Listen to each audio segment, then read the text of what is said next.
Sa nakaraang baseline assessment, nalaman natin ang iba't ibang mga saloobin patungkol sa iba't ibang gawaing pang-ebanghelisasyon at pangkomunidad.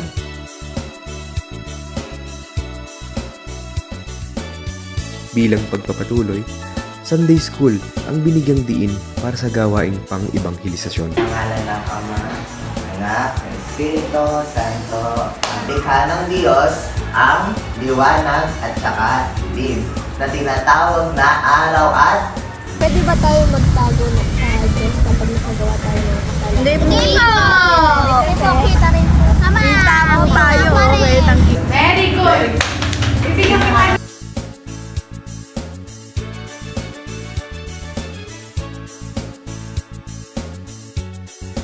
Sa pagbabasa ng salitang nagbibigay buhay at pag-asa, tila natuwa at naantig ang mga nakikinig na bata.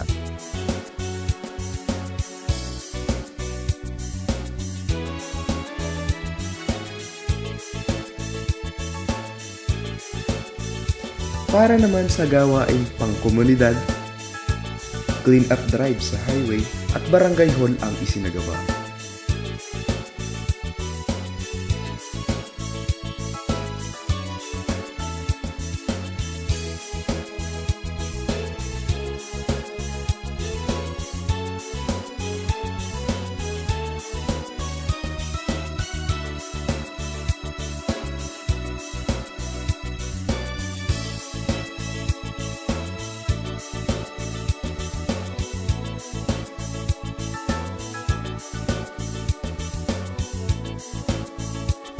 Bukod doon, nagsagawa din ng immersion ang Lingkod Nayan sa Barangay Hall, na kung saan nag-ayos ng mga records ng nakatira sa Barangay Santiago.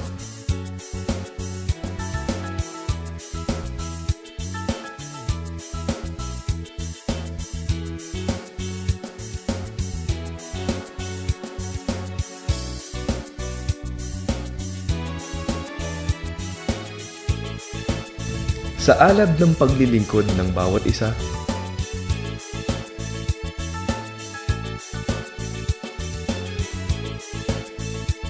naging hakbang ito para lahat magkaisa.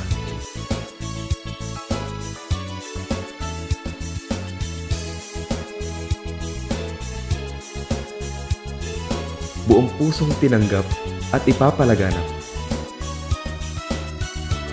ang paglilingkod na magiging gabay sa sunod na paglalakbay.